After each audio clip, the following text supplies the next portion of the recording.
Menolak.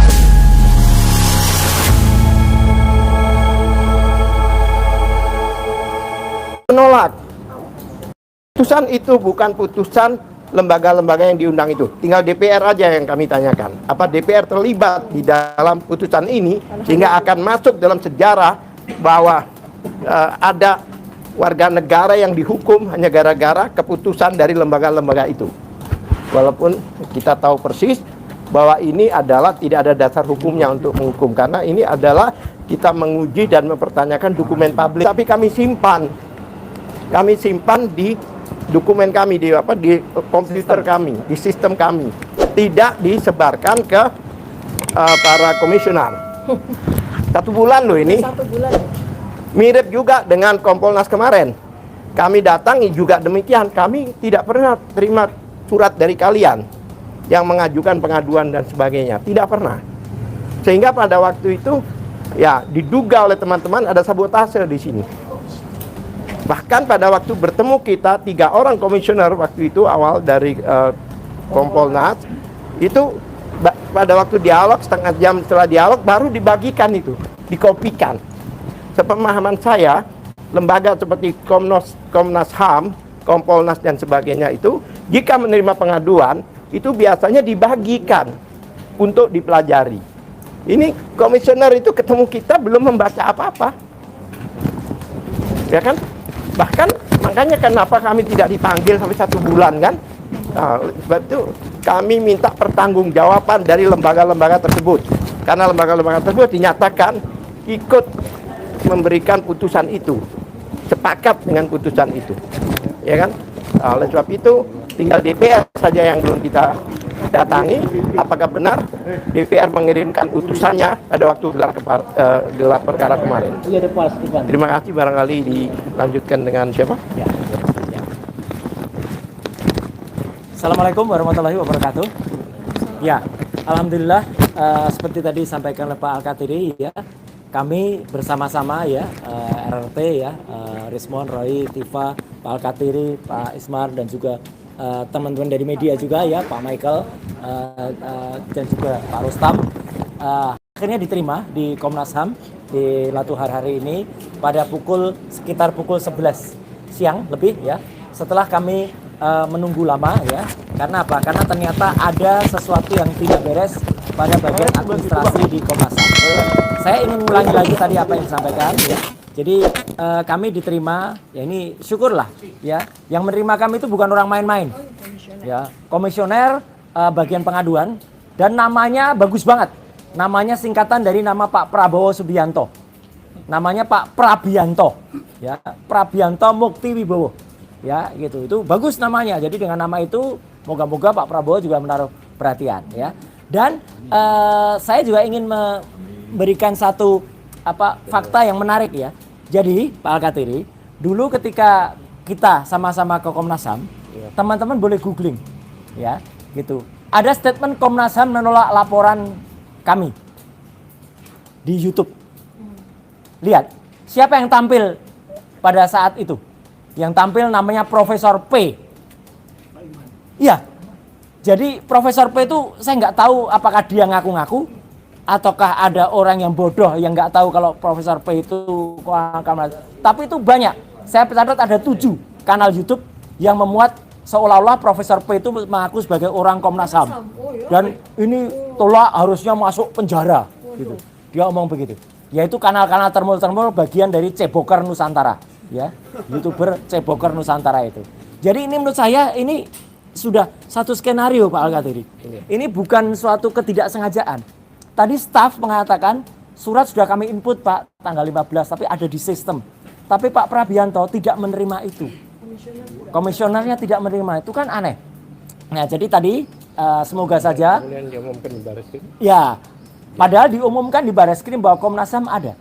Kami khawatir ya, ini terjadi suatu kebohongan besar atau pembohongan besar yang terjadi pada saat gelar perkara khusus. Ada nama Komnas HAM disebut, ada Ombudsman disebut, ada Kompolnas disebut. Pada kenyataannya Ombudsman dan Kompolnas, teman-teman ketika kita ke sana, saya ke Ombudsman waktu itu juga menyatakan tidak tahu menahu tentang keputusan gelar perkara khusus Tapi itu. Ombudsman datang, Tapi Ombudsman datang, tapi tidak tahu menahu soal keputusannya. Tidak ikut memutuskan. Jadi ini moga-moga Bapak Presiden Indonesia yang kita hormati, Pak Prabowo Subianto, ya, lihatlah para lembaga-lembaga negara ini. Rupanya ada satu kekuatan besar yang saya harus mengatakan ini kesengajaan untuk kemudian tidak membuat mereka bisa aktif. Tapi dengan dibantu oleh teman-teman media semuanya, teman-teman YouTuber dan juga media mainstream, ya kita berharap suara kita lantang berteriak bahwa kami sudah diterima oleh Komnas HAM, dan Komnas HAM tadi salah satu komisionernya menyatakan tidak tahu menahu dan insya Allah akan bersikap meskipun sikapnya diragukan oleh salah seorang kawan kami, Mas Rustam, ya gitu. Mas Rustam nggak percaya dan kita buktikan nanti Mas Rustam, ketidakpercayaan Mas Rustam terhadap Komnas HAM itu terbukti apa enggak. Tapi sekali lagi kita doakan moga-moga lembaga-lembaga negara ini yang dibentuk dengan undang-undang, ya, karena ini ada Undang-Undang Nomor 37 Tahun 1999 itu harus jalan dengan baik karena ini sesuai dengan keputusan Presiden yang waktu itu dikeluarkan pada Kepres 50 tahun 93. Ya, moga-moga ini jalan dan kita doakan kriminalisasi tidak akan terjadi di Indonesia, dan sekali lagi kami tetap akan terus melakukan upaya ini sampai ke level internasional yang nanti akan disampaikan detailnya juga oleh Dr. Tifa. Sekian, terima kasih. Assalamualaikum warahmatullahi wabarakatuh. Pak respon dulu atau Dr. Tifa dulu? Ya, Bang respon dulu. Biar istirahat. Oke. Menengah. Masih panas. Ini. Udah? Oke, tadi kita sudah melaporkan meskipun kami tidak bisa mempresentasikan ya. Jadi karena tidak ada fasilitas meja segala macam. Mudah-mudahan nanti bisa bertemu lagi dengan seluruh komisioner supaya kami desak untuk diadakan RDP, ya, rapat dengan pendapat di DPR terkait ini, dan juga para komisioner ini bisa melapor ke Presiden Prabowo Subianto, ya. Masa Joko Widodo yang berijazah palsu kami yang mau dipenjara, ya kan? Padahal kami aja tidak ingin Joko Widodo dipenjara, pinginnya mengaku minta maaf kepada rakyat, ya. Sadis sekali lah Joko Widodo ini mau memenjarakan kami. Ijazahmu yang palsu, Joko Widodo. Kenapa kau pakai parcok, lembaga-lembaga hukum di bawah kakimu, sebagai keset kakimu, seolah-olah mereka bukan lembaga yang dibayar rakyat, seolah-olah mereka itu milikmu. Joko Widodo, ya, lembar pengesahan skripsi, lembar pengesahan penguji skripsimu tidak ada, berarti Anda tidak pernah ujian skripsi. Itu satu, nggak mungkin ada ijazahmu. Yang kedua, transkrip nilaimu itu tidak ada tanda tangan dekan, pembantu dekan, dan stempel. Berarti apa? Berarti Anda drop out. Gitu loh, berarti Anda tidak punya ijazah. Ijazah Anda buatan pramuka, sudah mengaku sajalah. Saya terus terang begini karena apa? Ini sudah fakta yang harus diketahui oleh rakyat. Ya, Pak Prabowo Subianto, apa mau membuat kami penjara sementara yang ijazah palsu ketawa-ketawa di Solo sana? Ya, Bapak boleh berteman dengan Joko Widodo, tetapi hukum adalah hukum. Supaya ke depan tidak ada lagi calon presiden yang secara nekat menggunakan ijazah palsunya untuk mencalonkan diri sebagai pemimpin 280 juta rakyat. Ya, benarnya Joko Widodo itu pelanggar HAM berat. Kenapa? Hak kita sebagai pemilih presiden, ya, ternyata kita ditipu sehina-hinanya, direndahkan kita serendah-rendahnya. Oleh siapa? Oleh Joko Widodo, ya. Transkrip nilai kosong, ijazah bodong. Ijazah skripsi tak pernah diuji berarti ijazah bodong. Mengaku sajalah Joko Widodo, ya, agar tidak gaduh republik ini. Ya, jangan Anda anggap republik ini milik Anda. Ya. Kami tidak tahu Anda saat itu kecuali diangkat dari gorong-gorong oleh PDIP. Oke, makasih ya. Singkat padat. Oke. Baik, bismillahirrahmanirrahim. Assalamualaikum warahmatullahi wabarakatuh. Waalaikumsalam. Ya, teman-teman semuanya, saya akan lengkapi apa yang tadi terjadi di ruangan, di mana mungkin sebagian besar dari teman-teman media belum hadir tadi ya. Jadi penekanannya adalah, pertama adalah kenapa kami mesti ke Komnas HAM? Karena kami sudah bersurat sebanyak 3 kali dan tidak ada respon. Ini adalah sebuah public scrutiny, artinya kita berhak untuk melakukan komplain, aduan kepada komisi-komisi yang dibayar oleh uang pajak, oleh uang rakyat. Karena mereka ternyata tidak bekerja sebagaimana yang dibutuhkan oleh rakyat. Kami para tokoh diperlakukan seperti ini.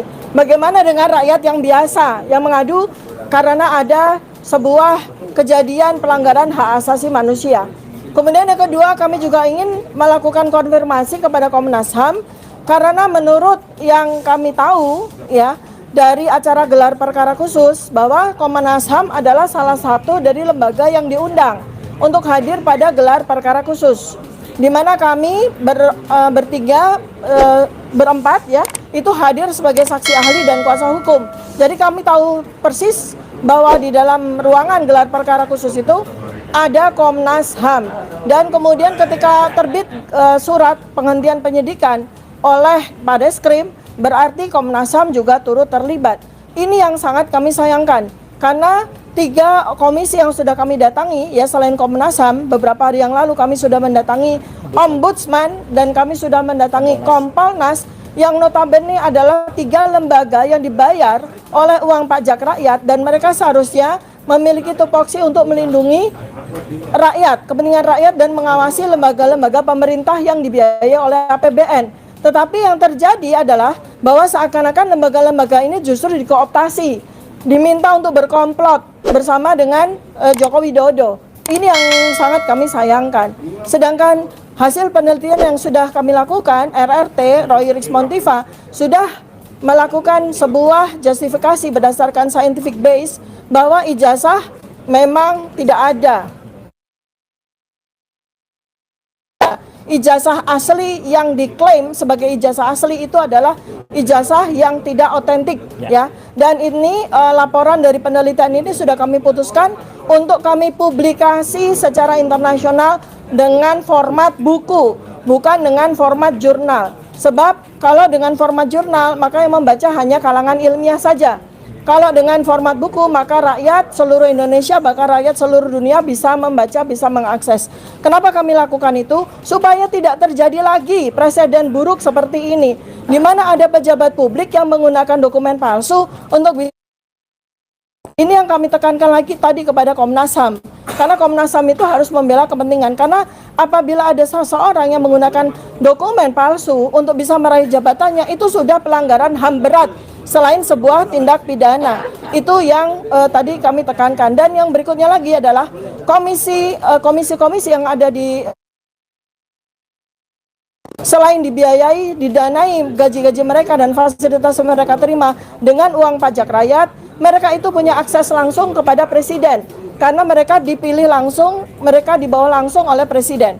Jadi kami harapkan adalah, seperti yang tadi kami tekankan juga, bahwa komisioner ini yang digaji oleh kita punya akses langsung kepada presiden, sehingga diharapkan bahwa mereka nanti akan memberikan rekomendasi kepada Presiden Prabowo Subianto, supaya Presiden Prabowo Subianto tidak bertindak sebagai presiden seperti rezim sebelumnya yang suka sekali melakukan kriminalisasi kepada para tokoh, kepada para aktivis, kepada orang-orang yang berani untuk bersikap, berani untuk bicara. Dan kami ini sama dengan Pak Bambang Tri dan Gus Nur juga selain menjadi korban kriminalisasi, kami ini adalah whistleblower, ya, pembuka kebenaran yang seharusnya dilindungi oleh undang-undang, tidak boleh ditersangkakan, tidak boleh dipidanakan. Ya, demikian